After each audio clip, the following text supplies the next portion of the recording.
አሞጽ ምዕራፍ 4 በሰማርያ ተራራ የምትኖሩ ድሆችንም የምትበድሉ ችጋረኞችንም የምታስጨንቁ ጌቶቻቸውንም አምጡ እንጠጣ የምትሉ እናንተ የባሳን ላሞች ሆይ ይህን ቃል ስሙ። ጌታ እግዚአብሔር እናንተን በሰልፍ ዕቃ ቅሬታችሁንም በመቃጠን የሚወስዱበት ቀን እነሆ በላያችሁ ይመጣል ብሎ በቅዱስነቱ ምሏል። እያንዳንዳችሁ በየፊታችሁ በተነደለ ስፍራ ትወጣላችሁ፣ በሬማንም ትጣላላችሁ ይላል እግዚአብሔር። የእስራኤል ልጆች ሆይ ይህን ወዳችኋልና ወደ ቤቴል ኑና ኃጢአትን ስሩ፣ ወደ ጌልገላ ኑና ኃጢአትን አብዙ። በየማለዳውም መስዋዕታችሁን በየሶስተኛውም ቀን አስራታችሁን አቅርቡ። እርሾ ካለበትም የምስጋናውን መስዋዕት አቅርቡ። በፈቃዳችሁም የምታቀርቡትን አውጁና አውሩ ይላል ጌታ እግዚአብሔር። በከተማችሁ ሁሉ ጥርስን ማጥራት በስፍራችሁም ሁሉ እንጀራን ማጣት ሰጠኋችሁ። እናንተ ግን ወደ እኔ አልተመለሳችሁም ይላል እግዚአብሔር። መከር ሳይደርስ ገና ከ3 ወር በፊት ዝናብ ከለከልኋችሁ። በአንድም ከተማ ላይ አዘነብሁ፣ በሌላውም ከተማ ላይ እንዳይዘነብ አደረግኩ።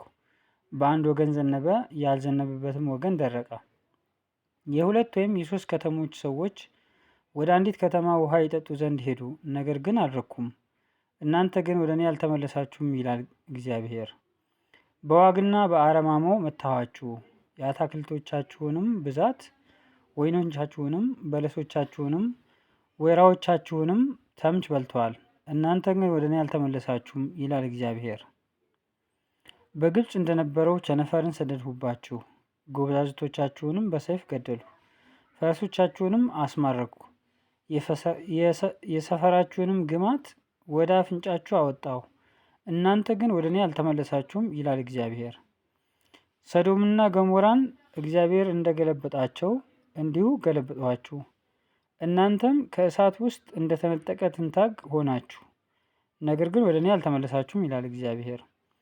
ስለዚህ እስራኤል ሆይ እንደዚህ አደርግብሃለሁ፣ እስራኤልም ሆይ እንደዚህ ስለማደርግብህ አምላክን ለመገናኘት ተዘጋጅ። እነሆ ተራሮችን የሰራ ነፋስንም የፈጠረ የልቡንም ሐሳብ ለሰው የሚነግር ንጋትን ጨለማ የሚያደርግ በምድርን ከፍታዎች ላይ የሚረግጥ ስሙ የሰራዊት አምላክ እግዚአብሔር ነው።